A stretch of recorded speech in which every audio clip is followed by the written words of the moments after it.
there, I'm Jean Tiberio, and I'm a nutritionist and a wellness coach. You're listening to Healing Outside the Box. This is episode 120, and I'm calling it A Calorie by Any Other Name Would Be as Warm. Yes, folks, today we are defining calories, because to know them is to love them. But first, I want to remind everyone that in preparation for Trump's inauguration this week, I recommend watching the 3 following movies to get us into the mood. Number 1, The Russians Are Coming. The Russians Are Coming, for obvious reasons. Number 2, Catch-22, because illegally selling cotton to the Russians, stealing it back, then covering it with chocolate and selling it back to them as candy is a really great business strategy. Number 3, Dr. Strangelove. In this particular case, I imagined Dmitri would be us, or more specifically, Donald Trump. So let's all put on our snowshoes, pour ourselves a shot glass of vodka, and drink to the future. Now, speaking of preparing for the Russian winters, we will need a lot of calories, because in this particular case, calories keep us alive quite literally, especially if we're out in the cold. Now, a calorie is defined as the amount of heat energy needed to raise the temperature of 1 kilogram of water 1 degree Celsius, or centigrade. By the way, Celsius and centigrade are usually interchangeable. Old people like me know it as centigrade, but the Celsius temperature scale is slightly more precise in terms of registering temperature differences. So calories are literally a measure of heat energy. Now, you don't have to remember this, but a calorie is equivalent to 4.1868 joules. Now, as we digest food, energy is released, and we use that energy in 2 ways. Food energy is used to run the basic functions of our body, like breathing and the pumping of our heart. The second way that food energy is used is to be burned when we are physically active. And on average, it's about 50-50 from each category. Now, in terms of types of calories, you've got your protein, carbohydrates, and fat. A gram of protein is about 4 calories. A gram of carbohydrate of any kind is about 4 calories. And a gram of fat of any kind is 9 calories. So you can see there's a big difference. It's the most efficient form of energy, actually. You're primarily burning fat when you're sitting on the couch or maybe walking short distances. Now, if you pick that up and start running, you will burn a combination of glucose and fat. Contrary to what you may have heard by the Atkins people, we need at least 80 to 100 grams of glucose for our brains to function properly. Our brain doesn't burn fat for energy. Now, protein is primarily used to make new cells, such as skin cells, and to make all kinds of proteins for our immune system to work. In rare cases, it can be used as energy, but only when there is no glucose around. Protein is actually an inefficient source of energy. If protein has to be used as energy, protein can be broken down to make ketones for your brain to function, but it doesn't work as well as glucose.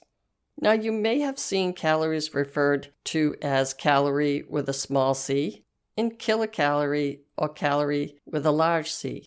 So 1 large calorie or kilocalorie is equal to 1,000 small calories. Now, I'm sure you probably didn't think you needed to know this, but if you eat a candy bar with 250 calories, you're technically eating a candy bar with 250,000 calories. Everyone requires different amounts of calories depending on many factors.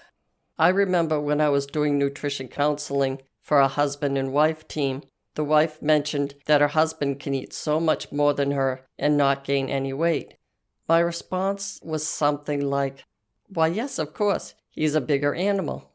I'm beginning to realize that people don't want to be referred to as animals, but it is what it is. Now, illness can increase the amount of calories a person burns. For example, a fever.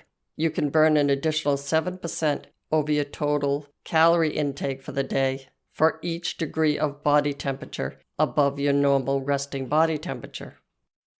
Burns and serious illnesses, such as pneumonia, can seriously increase your calories that your body needs to maintain your weight.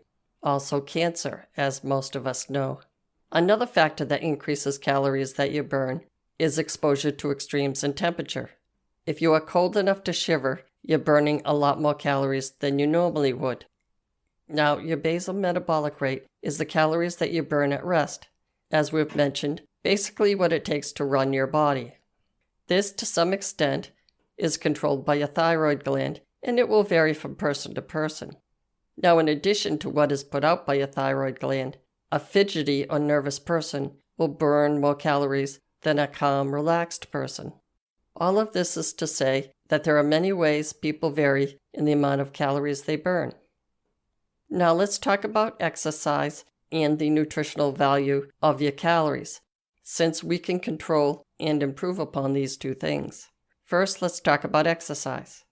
WebMD has an article about how to burn more calories during the winter months. If you want to look into this in more detail, I'll give you a link in the show notes. Most of it is common sense, but I'd like to bring up a couple of points about times when you burn more calories. Your body burns more calories outside in the cold because your body needs to expend more heat energy to keep your body at 98 degrees. As I've mentioned, if you're cold enough to shiver, that process burns calories. Your muscles are actually quivering. I think the technical term is fibrillation. Now, if you're shoveling or cross-country skiing, your body warms up just by the exertion. There's no shivering element to the increase in calories burned, but you're exercising strenuously and you burn calories anyway.